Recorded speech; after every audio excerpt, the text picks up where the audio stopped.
We have conceptual designers that are working on conceptual artwork.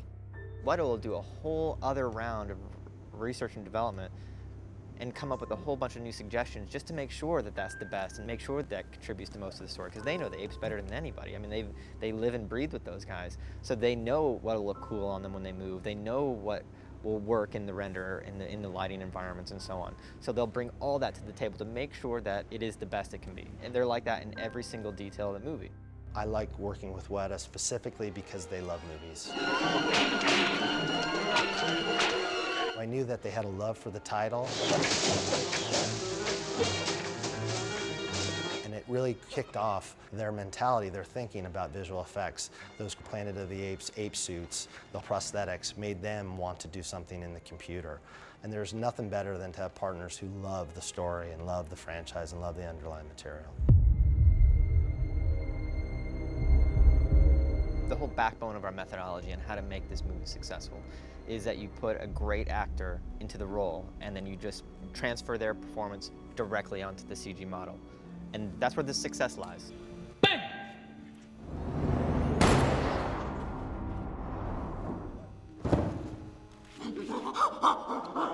And cut. What's wonderful about performance capture technology is that it improves with every movie. The envelope's always being pushed, different solutions are needed for the art and craft, making it more of a transparent technology, so you're not aware of it. Obviously, shooting on these locations was a huge challenge because there were extreme weather conditions. In Vancouver, we had tons of very, very heavy rainfall, and we're wearing a lot of electrical equipment. But of course, the guys at Weta have done, yet again, sort of an extraordinary job of making new wiring systems, for instance, that are totally armoured. Head-mounted cameras that are able to perform well in very adverse weather conditions. It's in a different league to what it was even 3 years ago on Rise of the Planet of the Apes. And that's an extraordinary thing to behold. And as an actor watching your performance that you've authored come through and seeing it exactly the same through the digital mask is such a testament to Weta. We worked quite closely with Matt on two fronts. One was to evolve the characters that we know from the first film, just to show how they might have grown a little bit, how they might have aged, slightly more humanizing some of them. And then the next generation of characters are actually a little bit more humanized, if you will, to begin with. And so we make that distinction between the older generation and the new generation. And the reason that comes into play is obviously they're a lot more expressive. They have more to say than they did on the first film. The thing that happened between Rise and our film is that Weta has taken a quantum leap forward in terms of the realism, the hair simulation, the skin simulation, the moisture simulation. Everything that they do in terms of the actual apes' bodies is so much more realistic that you're suddenly looking at something that both seems insanely real, but also is a complete mystery because there's human emotion that's being expressed through that photoreal ape. We were able just to bring cameras in really quickly, and our turnaround time and setup time on set was drastically shorter, which allowed us to capture a lot more performance than we did on the last movie.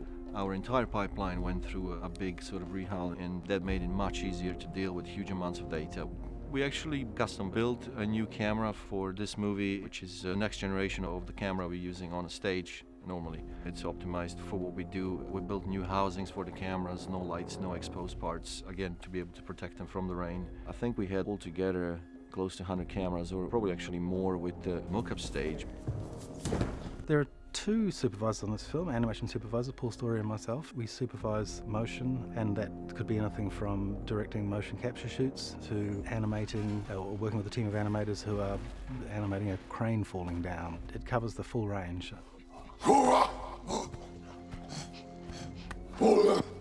Obviously, one of the biggest tasks in this film is the facial animation. So many shots, so many wonderful performances that we are determined to get out looking right. Kill Caesar!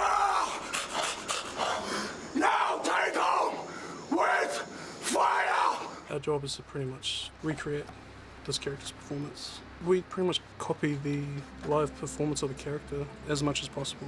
And human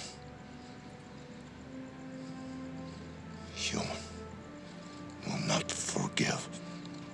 For the sequel, we pretty much added a whole bunch of new controls, readjusted existing facial shapes, just so it would work well with dialogue.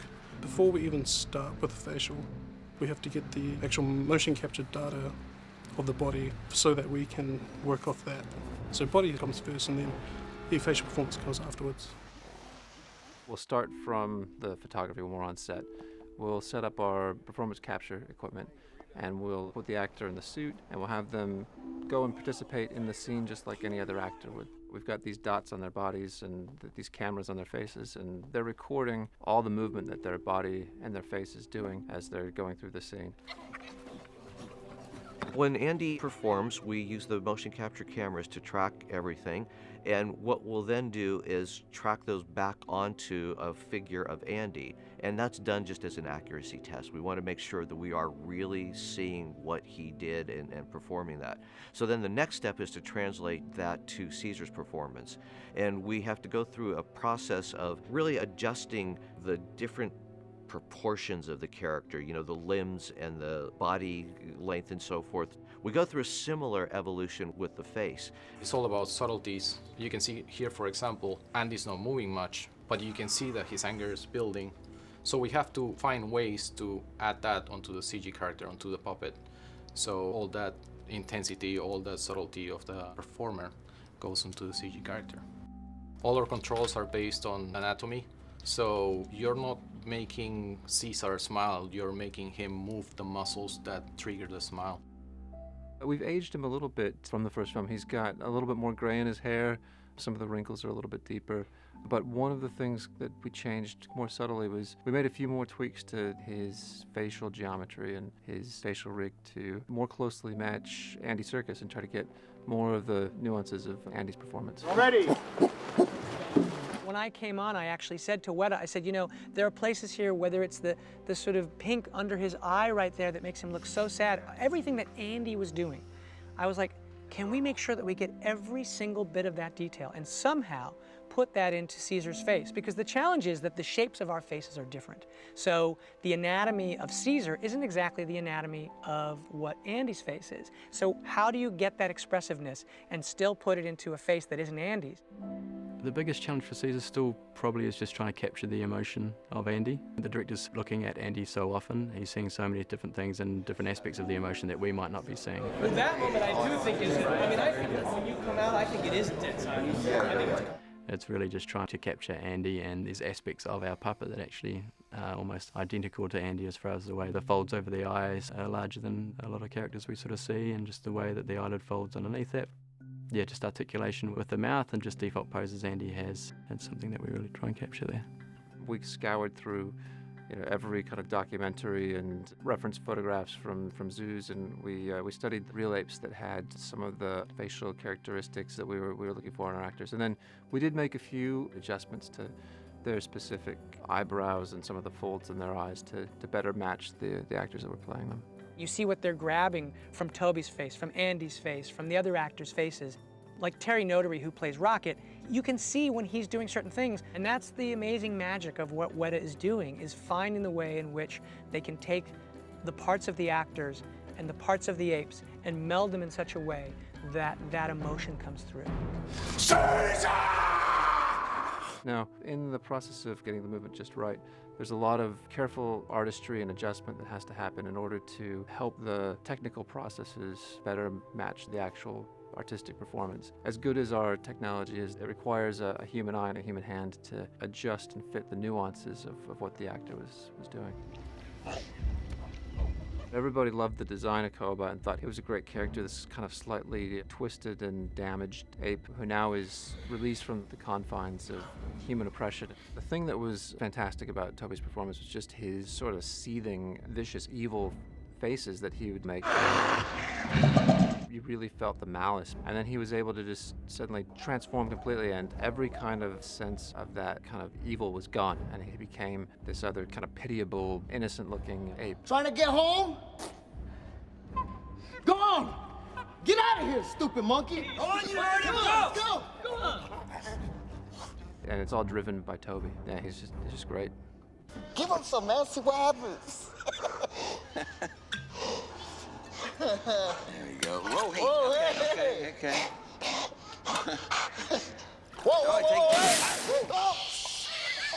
That's a fantastic scene, and it's a turning point for Koba, as it is for the whole story.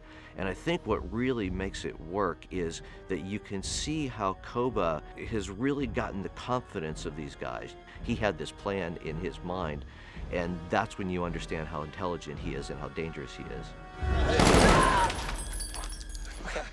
It's yet another one of the scenes in this film that Matt's given us that is just a dream to work on, because it's the entire shot is nothing but three guys in a room. It's just that one of the guys is an ape.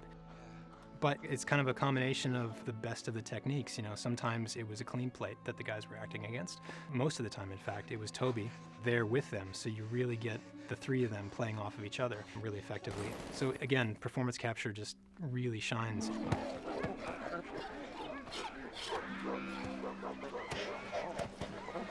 For our younger characters, we made a few adjustments. I mean, to start with, they don't have as much gray in their fur. In the case of Caesar's son, his coat's a little thicker than some of the older apes. Ash is a little different. Ash is the son of Rocket, and Rocket's kind of one of our barer, kind of more kind of grayed out apes. And so Ash, as his son, to kind of keep that resemblance, he's also a little kind of balder overall. And then we've also cast younger actors to play those apes. So their movements and their decisions kind of come from that grounding of just being a little younger and kind of more spry and youthful. The baby was based on a lot of baby chimps that we studied. The challenge with babies is that you can't really put them in a suit and performance capture them. So a lot of times we'll just cut the scene together with reference clips and sort of build a performance that way, and then go back in and keyframe animate that stuff. One of the most challenging things to do was to make an ape that looked feminine, and for chimpanzees that can be tough. But Matt was really kind of adamant that Caesar's wife needed to feel like a queen.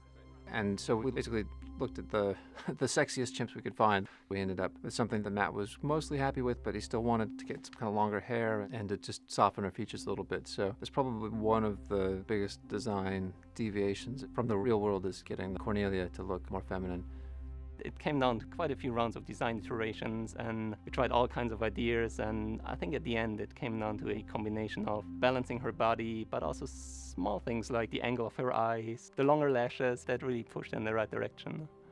It's really hard to get fur to look like realistic fur to begin with, but then to add more elements of having it, clump together as it gets wet.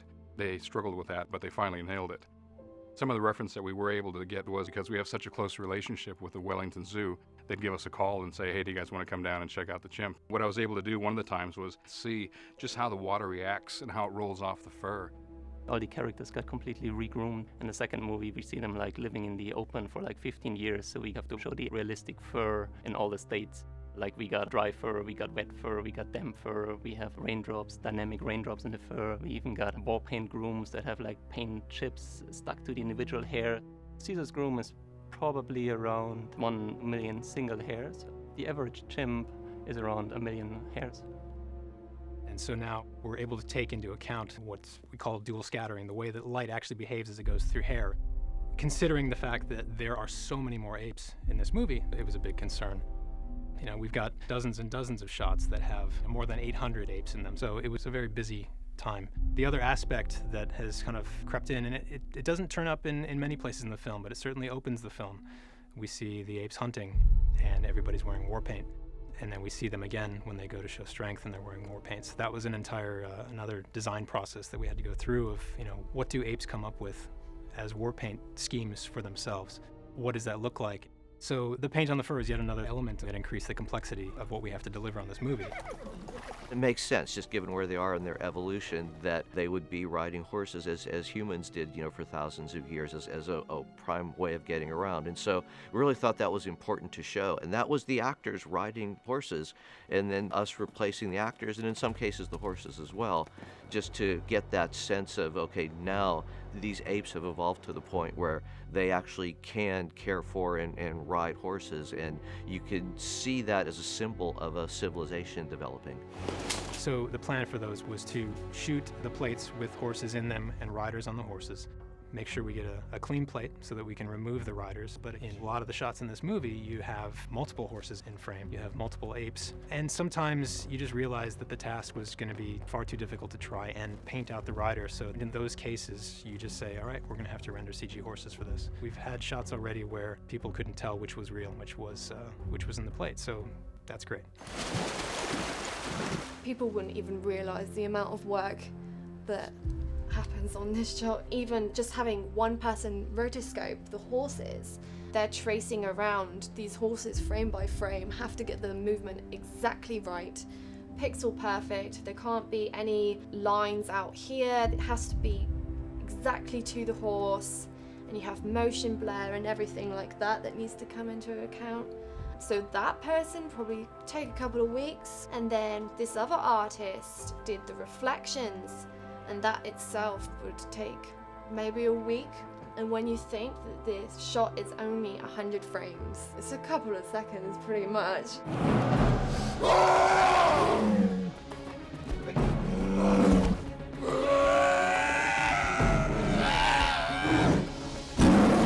How do you translate this giant grizzly bear from the page onto screen, and how do apes look when they're fighting these things? This is all the kind of stuff to start exploring in the previous stage, so that when you turn up in Vancouver and you head out in the woods and it's pouring rain, you know kind of what you need to shoot. We didn't have anything in there that they were hunting. We knew we would put that in later. But then the grizzly bear, because that's a key moment of confrontation, we did have someone there with a stand-in just with a grizzly bear head, so the actors all knew what the position was and basically what to play off of. And then they mimed all that because, again, that performance really has nothing to do with the grizzly bear. That performance is all about Koba and Caesar.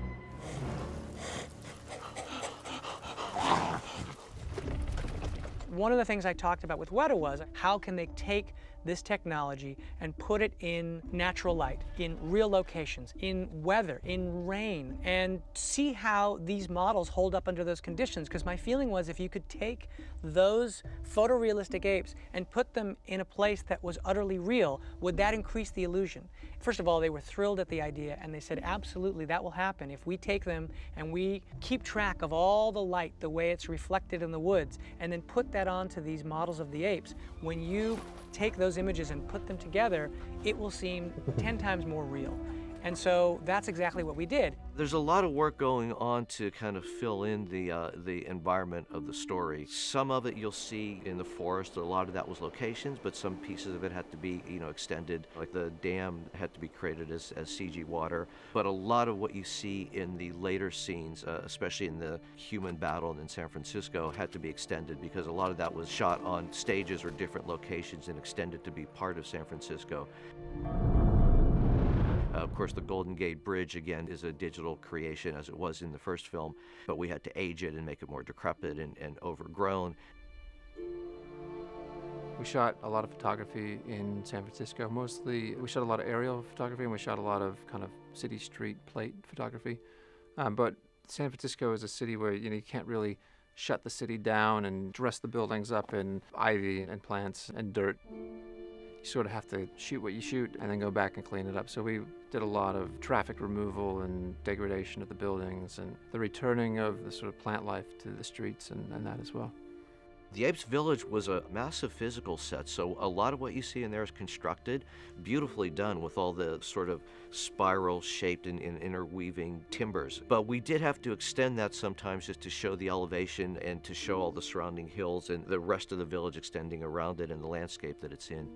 We were all fans of the original films, and we loved the old, makeup and the idea of the chimps actually being portrayed by humans. But, when we came to these stories, you really realized that what we needed here was the absolute believability of chimps evolving from what we know chimps to be today into this more intelligent form, both through things that you can see, like their posture slowly changing, and through their vocalizations beginning to emerge. Do not come back. We focused on Caesar the last time around. Now it's always about the colony. It's always about the dynamics of Caesar and the other apes. And so a lot of the scenes are just hugely populated with apes because you're always watching them responding to Caesar. And so this one really plays in broader scope. the original Planet of the Apes. It has a special place in filmmaking history. And so I think the legacy is very much alive in the minds of the team that's working on those films today. And we're thrilled that we're able to be a part of it. And we feel really lucky to be able to bring characters to the franchise with our modern technology. It's a really great thing to be part of.